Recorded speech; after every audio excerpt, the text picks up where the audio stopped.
ವೀಕ್ಷಕರ ನಮಸ್ಕಾರ. ಇದು ಸತ್ಯ ಸಂದರ್ಶನ. ನಾನು ರಾಘವ್. ಭಾರತ ಒಂದು ಕಾಲದಲ್ಲಿ ರಾಕೆಟ್ ತಯಾರಿಸೋದಕ್ಕೂ ಕೂಡ ಹಣವಿಲ್ಲದಂಥ ದೇಶ ಅಂತ ಜಗತ್ತು ನಗ್ತಿತ್ತು. ಆದರೆ ಇಂದು ಅದೇ ಭಾರತ ಚಂದ್ರನ ದಕ್ಷಿಣ ಧ್ರುವಕ್ಕೆ ಕಾಲಿಟ್ಟ ಮೊದಲ ದೇಶವಾಗಿದೆ. ಆದರೆ ನಿಮಗೆ ಗೊತ್ತಾ, ಇಸ್ರೋದ ಮೊದಲ ರಾಕೆಟನ್ನು ಸೈಕಲ್ ಮೇಲೆ ಹೊತ್ತುಕೊಂಡು ಹೋಗಿದ್ರು. ರಾಕೆಟ್ ಭಾಗಗಳನ್ನು ಎತ್ತಿನ ಗಾಡಿಯಲ್ಲಿ ಸಾಗಿಸಿದ್ರು. ಒಂದು ಚರ್ಚ್ ಒಳಗೆ ಭಾರತದ ಸ್ಪೇಸ್ ರಿಸರ್ಚ್ ಆರಂಭವಾಗಿತ್ತು. ಇದು ಕೇವಲ ಸ್ಪೇಸ್ ಏಜೆನ್ಸಿ ಕಥೆ ಅಲ್ಲ, ಇದು ಅಸಾಧ್ಯವನ್ನ ಸಾಧ್ಯ ಮಾಡಿದ ಭಾರತೀಯರ ಹೆಮ್ಮೆಯ ಕತೆ. ಸ್ನೇಹಿತರೆ, ಇಂದು ನಾವು ನಿಮಗೆ ಹೇಳೋದು ಇಸ್ರೋ ಹೇಗೆ ಹುಟ್ಟಿತು, ಅದನ್ನು ಯಾರು ಕಟ್ಟಿದ್ರು, ಅವರು ಎದುರಿಸಿದ ಅವಮಾನಗಳೇನು, ಚಂದ್ರಯಾನ ಹಿಂಬದಿಯ ಡಾರ್ಕ್ ಸೀಕ್ರೆಟ್ ಏನು, ಮುಂದೆ ಇಸ್ರೋ ಮಾಡುವಂತಹ ಜಗತ್ ಶಾಕ್ ಮಾಡುವಂತಹ ಮಿಷನ್ ಯಾವುದು. ಈ ವಿಡಿಯೋ ಕೊನೆವರೆಗೂ ನೋಡಿದರೆ ನಿಮಗೆ ಇಸ್ರೋ ಬಗ್ಗೆ ಇರುವ ಎಲ್ಲ ಕಲ್ಪನೆ ಬದಲಾಗುತ್ತೆ. ವೀಕ್ಷಕರೇ, ಅದು 1960ರ ದಶಕ. ಭಾರತ ಹೊಸದಾಗಿ ಸ್ವಾತಂತ್ರ್ಯ ಪಡೆದಿತ್ತು. ದೇಶದಲ್ಲಿ ಬಡತನ, ಹಸಿವು, ಯುದ್ಧದ ಭೀತಿ ಕೂಡ ಇತ್ತು. ಅಂತಹ ಸಮಯದಲ್ಲಿ ಕೆಲವರು ಹೇಳಿದರು, ಸ್ಪೇಸ್ ರಿಸರ್ಚ್ ಬೇಡ, ಜನರಿಗೆ ಊಟ ಕೊಡೋದು ಮುಖ್ಯ ಅಂತ. ಆದರೆ ಒಬ್ಬ ವ್ಯಕ್ತಿ ಬೇರೆಯ ರೀತಿಯೇ ಯೋಚಿಸಿದ್ರು. ಅವರ ಹೆಸರು ವಿಕ್ರಮ್ ಸಾರಾಭಾಯಿ. ಅವ್ರು ಹೇಳಿದ ಮಾತು ಇಂದೂ ಕೂಡ ಇತಿಹಾಸವಾಗಿದೆ. ಸ್ನೇಹಿತರೆ, ಅವರು ಕಂಡ ಕನಸುಗಳು ಯಾವುದು ಗೊತ್ತಾ?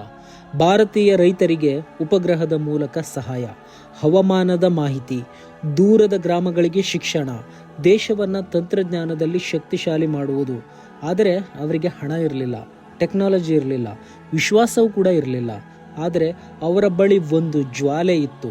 1963ರಲ್ಲಿ ಸೈಕಲ್ ಮೇಲೆ ರಾಕೆಟ್ನ ಬಿಡಿಭಾಗಗಳನ್ನು ತೆಗೆದುಕೊಂಡು ಹೋಗ್ತಾ ಇದ್ರು. ಕೇರಳದ ತುಂಬಾ ಎನ್ನುವ ಚಿಕ್ಕ ಗ್ರಾಮದಲ್ಲಿ ಭಾರತದ ಮೊದಲ ರಾಕೆಟ್ ಲಾಂಚ್ ಸಿದ್ಧವಾಯಿತು. ಆದರೆ ಅಲ್ಲಿ ಲ್ಯಾಬ್ ಇರಲಿಲ್ಲ. ಒಂದು ಚರ್ಚನ್ನು ಲ್ಯಾಬ್ ಆಗಿ ಬಳಸಿದ್ರು. ಪಾದ್ರಿಯ ಕೊಠಡಿಯನ್ನು ಕಂಟ್ರೋಲ್ ರೂಮ್ ಮಾಡಿದ್ರು. ಮತ್ತೆ ರಾಕೆಟ್ ಭಾಗಗಳನ್ನು ಸೈಕಲ್ ಮೇಲೆ ಹೊತ್ಕೊಂಡು ಹೋಗ್ತಿದ್ರು. ಕೆಲವು ಭಾಗಗಳನ್ನು ಎತ್ತಿನ ಗಾಡಿಯಲ್ಲೂ ಕೂಡ ಸಾಗಿಸಿದ್ದುಂಟು.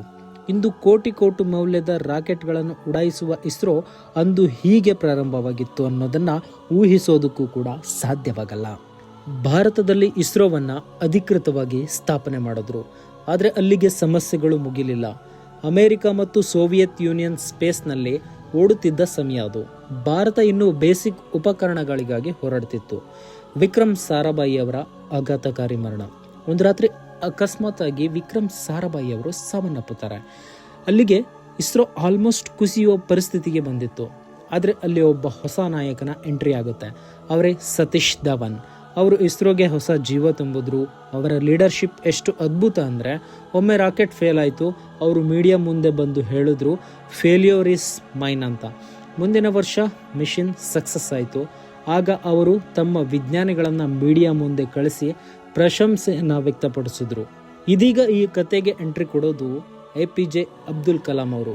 ಒಬ್ಬ ಬಡ ಮೀನುಗಾರ ಕುಟುಂಬದ ಹುಡುಗ ಮುಂದೆ ಭಾರತದ ಮಿಸೈಲ್ ಮ್ಯಾನ್ ಆಗ್ತಾರೆ ಅಂತ ಯಾರು ಕೂಡ ಅಂದ್ಕೊಂಡಿರಲಿಲ್ಲ. ಅವರು SLV-3 ರಾಕೆಟ್ ಮೇಲೆ ಕೆಲಸ ಆರಂಭಿಸಿದ್ರು. ಮೊದಲ ಪ್ರಯತ್ನ ಫೇಲ್ಯೂರ್ ಆಯಿತು. ರಾಕೆಟ್ ಸಮುದ್ರಕ್ಕೆ ಬಿತ್ತು. ಭಾರತದ ಮೇಲೆ ಜಗತ್ತು ನಗತೊಡಗಿತು. ಆದರೆ ಕಲಾಂ ಸರ್ ಯಾವುದೇ ಕಾರಣಕ್ಕೂ ತಮ್ಮ ಪ್ರಯತ್ನವನ್ನು ಕೈಬಿಡಲಿಲ್ಲ. ಭಾರತ ತನ್ನ ಮೊದಲ ಉಪಗ್ರಹವನ್ನು ಯಶಸ್ವಿಯಾಗಿ ಅಂತರಿಕ್ಷಕ್ಕೆ ಕಳಿಸ್ತು.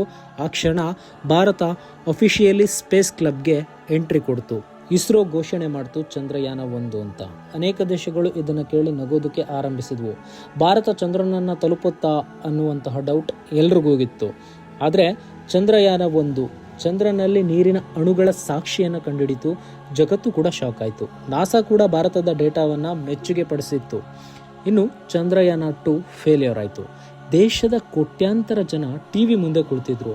ಲ್ಯಾಂಡರ್ ಇಳಿಯೋದಕ್ಕೆ ಕೆಲವು ಕ್ಷಣಗಳು ಬಾಕಿ ಇತ್ತು. ಸಡನ್ಲಿ ಸಿಗ್ನಲ್ ಕಟ್ ಆಯಿತು. ದೇಶ ಮೌನಕ್ಕೊಳಗಾಯಿತು. ಅಂದು ಪ್ರಧಾನಿ ನರೇಂದ್ರ ಮೋದಿ ಅವರು ಇಸ್ರೋದ ವಿಜ್ಞಾನಿಗಳನ್ನು ಅಪ್ಪಿಕೊಂಡ ದೃಶ್ಯ ಅದು ಭಾರತ ಯಾವತ್ತೂ ಕೂಡ ಮರೆಯೋದಿಲ್ಲ. ಆದರೆ ಇಲ್ಲಿಗೆ ಈ ಕತೆ ಮುಗಿಯೋದಿಲ್ಲ. ಇದೀಗ ಚಂದ್ರಯಾನ 3. ಇದೀಗ ಎಲ್ಲರೂ ಟೆನ್ಷನ್ನಲ್ಲೇ. ರಷ್ಯಾ ಮಿಷನ್ ಕ್ರ್ಯಾಶ್ ಆಯಿತು. ಆದರೆ ಭಾರತ ಯಶಸ್ವಿಯಾಗಿ ಚಂದ್ರನ ಧ್ರುವಕ್ಕೆ ಇಳಿಯಿತು. ಜಗತ್ತು ನೋಡುತ್ತಿತ್ತು. ಭಾರತ ಇತಿಹಾಸವನ್ನು ಬರೆದಿತ್ತು. ಭಾರತ ಚಂದ್ರನ ದಕ್ಷಿಣ ಧ್ರುವಕ್ಕೆ ಇಳಿದ ಮೊದಲ ದೇಶ.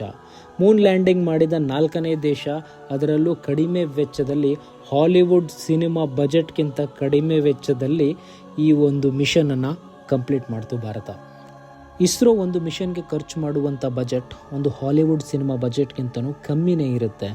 ಇನ್ನು ಇಸ್ರೋದಲ್ಲಿ ಅನೇಕ ವಿಜ್ಞಾನಿಗಳು 15ರಿಂದ 18 ಗಂಟೆ ಕೆಲಸ ಮಾಡ್ತಾರೆ. ಕೆಲವರು ಲಂಚ್ ಸಮಯದಲ್ಲೂ ಕೂಡ ಮನೆಗೆ ಹೋಗೋದಿಲ್ಲ. ಇನ್ನು ಬರುವ ವರ್ಷದಲ್ಲಿ ಭಾರತೀಯರನ್ನು ಅಂತರಿಕ್ಷಕ್ಕೆ ಕಳಿಸುವಂಥ ಯೋಜನೆಯನ್ನು ಇಸ್ರೋ ಮಾಡ್ತಾ ಇದೆ. ಒಂದು ಚರ್ಚ್ನಲ್ಲಿ ಆರಂಭವಾದ ಕನಸು ಇಂದು ಚಂದ್ರಯಾನದವರೆಗೆ ಹೋಗಿದೆ. ಸೈಕಲ್ ಮೇಲೆ ರಾಕೆಟನ್ನು ಹೊತ್ತಂಥ ದೇಶ ಇಂದು ಜಗತ್ತಿನ ಸ್ಪೇಸ್ ಸೂಪರ್ ಪವರ್ ದೇಶವಾಗಿದೆ. ಇಸ್ರೋ ನಮಗೆ ಕಲಿಸಿದ ಪಾಠ ಏನು ಗೊತ್ತಾ? ಹಣ ಇಲ್ಲ ಅಂದರೂ ಕೂಡ ಪರವಾಗಿಲ್ಲ, ಆದರೆ ನೀನು ಕಾಣುವಂಥ ಕನಸು ತುಂಬ ದೊಡ್ಡದಾಗಿರಬೇಕು ಅಂತ. ವೀಕ್ಷಕರೇ, ಇಸ್ರೋ ಬಗ್ಗೆ ನಿಮ್ಗೇನು ಅನಿಸುತ್ತೆ ಅಂತ ಈ ವಿಡಿಯೋದಲ್ಲಿ ಕಮೆಂಟ್ ಹಾಕಿ. ಅದೇ ರೀತಿ ನಮ್ಮ ಚಾನಲಿಗೆ ಸಬ್ಸ್ಕ್ರೈಬ್ ಮಾಡಿ. ಮತ್ತೆ ಸಿಗ್ತೀನಿ ಇದೇ ಥರದ ಇನ್ಫಾರ್ಮೇಟಿವ್ ವಿಡಿಯೋ ಜೊತೆಗೆ. ಅಲ್ಲಿವರೆಗೂ ನಮಸ್ಕಾರ.